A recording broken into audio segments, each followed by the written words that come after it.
Hey, I'm 25 now, a guy from the Middle East, raised in a sprawling, sun-scorched city where the air always smelled of diesel and spice. Life's been good to me lately, steady job, a small apartment with a view of the minarets piercing the hazy skyline, and a quiet rhythm I've carved out for myself. But there's a chapter from my childhood that stuck to me like sand in a shoe, no matter how hard I try to shake it off. It's a shadow I thought I'd buried deep, until it came roaring back in a way I never saw coming. Back when I was in 4th grade, a scrawny 8-year-old with a mop of dark hair and a nervous habit of chewing my pencil, there were these two sisters in 10th grade, twins, inseparable and insufferable. Let's call them Sarah and Farah.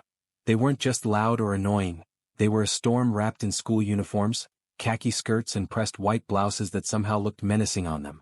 To a shy kid like me they were a nightmare made flesh.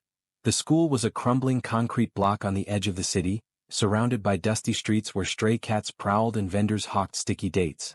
It wasn't much, but it was my world, until Sarah and Farah turned it into a battlefield. Every morning I'd trudge to the bus stop, the sun already baking the cracked pavement, my backpack sagging with textbooks and a battered water bottle.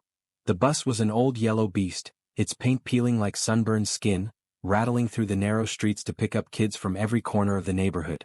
I'd climb aboard, heart sinking, knowing they'd be there, Sarah and Farah, sprawled across the back seats like they owned the damn thing.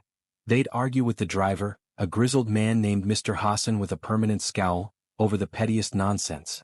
"You're driving too slow," Sarah would yell, her voice cutting through the hum of the engine, even though we always rolled up to school right on time. "This bus smells like a goat pen," Farah would chime in, wrinkling her nose as if she wasn't sweating in the same humid air as the rest of us. The other kids, some older, some younger, would shrink into their seats, the tension thick as the exhaust fumes outside. It wasn't just irritating, it was suffocating. Sarah was the ringleader, no question. She had this smug, sharp-edged grin that could slice through you, and eyes that pinned you down like a bug under a magnifying glass. I'd feel myself shrink every time she glanced my way, her gaze heavy with disdain. If she wasn't barking at Mr. Hassan, she'd turn her venom on someone else, usually me. I'll never forget one day sitting near the front, lost in a game of tic-tac-toe scratched into my notebook with my best friend Jamal. We were giggling over some dumb joke, our little bubble of peace in that rattling tin can, when Sarah decided I'd make a good target. She leaned over the seat, her shadow falling across my page, and sneered, "What's this, huh? Think you're clever, little runt? Playing your stupid games like you're somebody?" Her words hit like a slap, sharp and hot. I froze, my pencil hovering mid-air, praying she'd lose interest. She didn't. Farah jumped in, her laugh a jagged edge to Sarah's taunts. "Look at him trying to act all cute. What a loser." They took turns tearing into me, my messy hair, my faded shirt with its frayed collar, the way my voice cracked when I got nervous. It was a rehearsed routine, a cruel duet they'd perfected. "Ah, is the baby gonna cry again?" Farah would say, her tone dripping with mockery, while Sarah smirked like she'd won a prize. My face burned, my chest tightened, and I'd stare at the cracked vinyl seat, blinking back tears I refused to let fall. I didn't have the guts to fight back, not then. I just sat there, humiliated, wishing I could vanish into the dust outside. It wasn't just the bus rides. At school they haunted the courtyard, a patchy stretch of dirt and concrete where we'd kick around a deflated soccer ball during breaks. There were no swings or slides, just a few scraggly palms and a rusted water fountain that barely worked. I tried to blend into the crowd, but they'd spot me every time. They'd saunter past, whispering insults loud enough for me to hear, "Look at that shrimp, thinks he's invisible," or shove me aside in the halls, their elbows sharp against my ribs. Their presence was a thundercloud, always looming, always ready to drench me in misery. I'd hear their laughter echo off the chipped beige walls, a sound that made my stomach knot. The worst came when they ruined the small joys I clung to. One lunch break, I was alone in the cafeteria, a dim, tiled room that smelled of boiled lentils and bleach, savoring a rare moment of quiet with my sandwich, a simple thing my mom packed with labna and za'atar. I'd just taken a bite when Sarah and Farah swooped in like vultures. Sarah snatched it from my hands, tossing it across the table so it landed in a smear of spilled juice. "Who eats this garbage?" she scoffed, her lip curling as Farah cackled beside her. They stood there, towering over me, laughing as I scrambled to pick it up, my hands shaking. That was the breaking point. School wasn't safe anymore. No corner, no moment was mine. I was trapped, a mouse in their game. But it wasn't always just the big moments that broke me, it was the slow drip of their cruelty day after day, wearing me down like a stone smoothed by a relentless river. I'd wake up dreading the sound of that bus horn, my stomach twisting into knots before my feet even hit the floor. My mom would ask why I looked so pale, why I barely touched the flatbread she'd warm over the stove, but I'd just shrug, muttering about a test or a headache. I couldn't tell her the truth. How could I explain that two girls, years older and worlds meaner, had turned my life into a gauntlet? She'd have marched to the school, demanded answers, but I didn't want her fighting my battles. I wanted to be invisible, to slip through the cracks and escape their radar. I never did. One time I tried hiding. It was a blistering afternoon, the kind where the heat shimmers off the asphalt like a mirage. I'd spotted them from a distance, lounging near the school gate, their voices carrying over the clamor of kids spilling out for the day. My heart raced. I couldn't face another round of their taunts. So I ducked behind a stack of broken desks piled in a corner of the courtyard, the wood splintered and sun-bleached, my breath shallow as I pressed myself against the wall. I waited, counting the seconds, listening as their laughter grew fainter, then louder again as they circled closer. "Where's the little rat?" Sarah called out, her tone playful but laced with menace. Farah giggled, probably crying to his mommy already. They didn't find me that time. I stayed crouched there until the bus rumbled away, dust clouding the air, but the fear stuck. I couldn't outrun them forever. Another memory stings even now, the day they turned the other kids against me. It was a rare rainy morning, the sky a bruised gray, the courtyard slick with puddles. I'd found a dry spot under a leaky overhang, trading marbles with a couple of boys from my class, quiet kids like me, content with small games and smaller talk. For once, I felt normal, almost happy, the clink of glass marbles a tiny symphony in my hands. Then Sarah and Farah appeared, dripping wet but undeterred, their uniforms clinging to them like armor. "What's this, a loser convention?" Sarah sneered, kicking a puddle so water splashed across us. The boys flinched and I saw it, the shift in their eyes. Farah smirked, "Don't waste your time with him. He's nothing."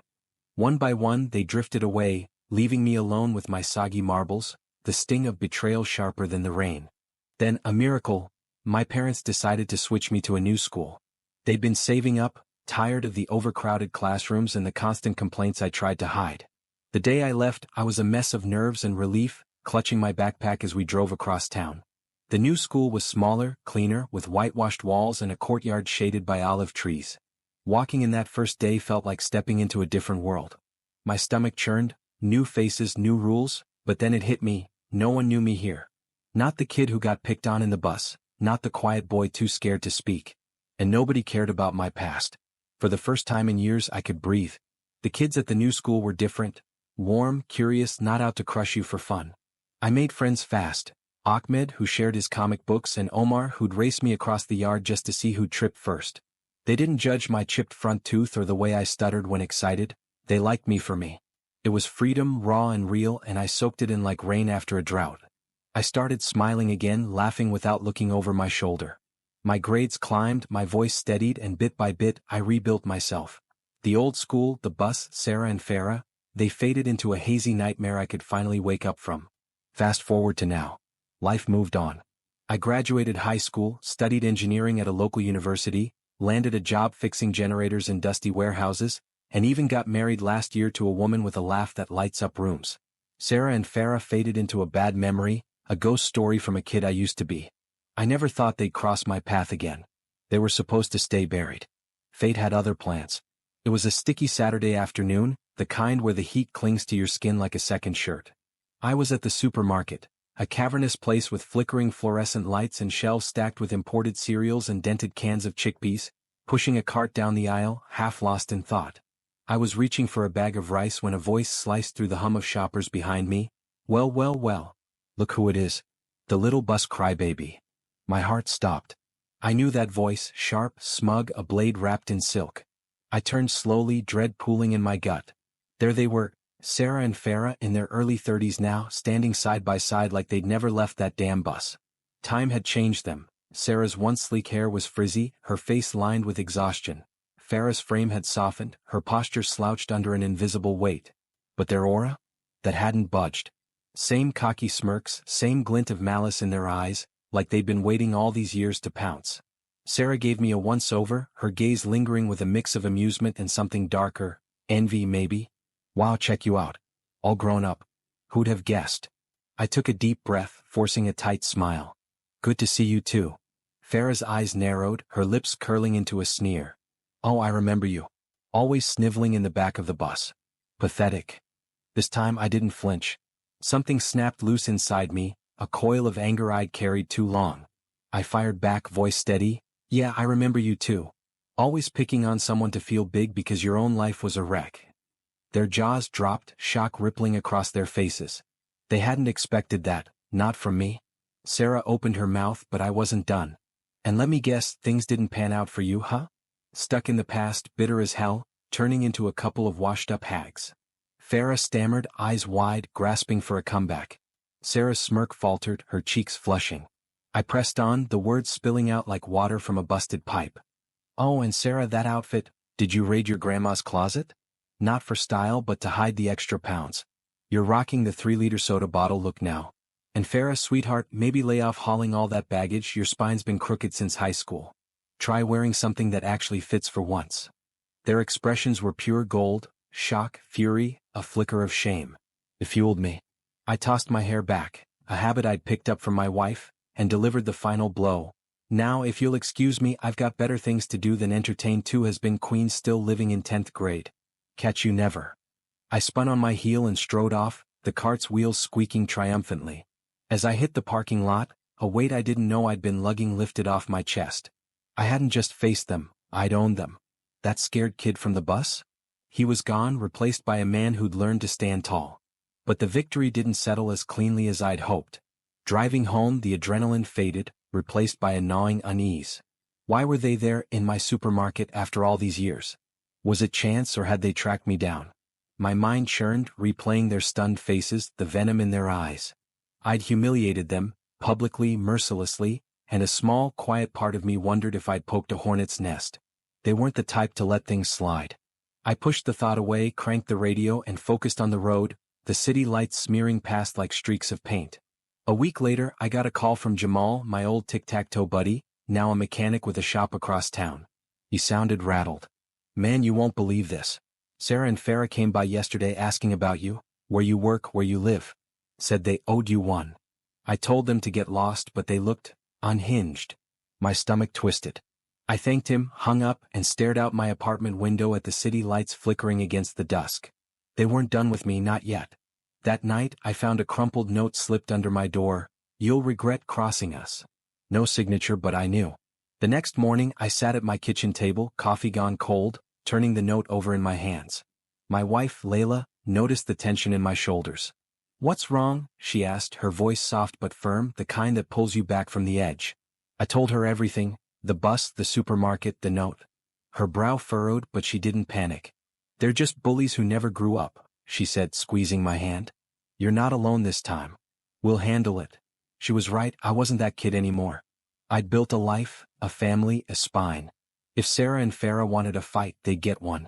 But as I tossed the note in the trash, a shadow lingered in my mind. What drove them, after all these years, to cling to this grudge? Were they just petty, or was there something darker, something broken, pushing them forward?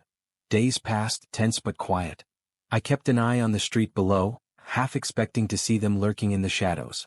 At work, I double-checked the locks on my toolbox, my truck, anything they could tamper with. Paranoia maybe, but I'd learned young not to underestimate them. Then one evening, I spotted a figure outside my building. A woman, hood up, lingering near the entrance. My pulse quickened. I grabbed my phone, ready to call Jamal or the police, but she turned and walked away, swallowed by the dusk. Was it one of them? I couldn't tell. I'm not running this time. I've got too much to protect. My home, my wife, the peace I've fought for. If they come for me, I'll be ready. But deep down, I can't shake the question. What kind of darkness fuels them still? And how far will it drag us all before this ends?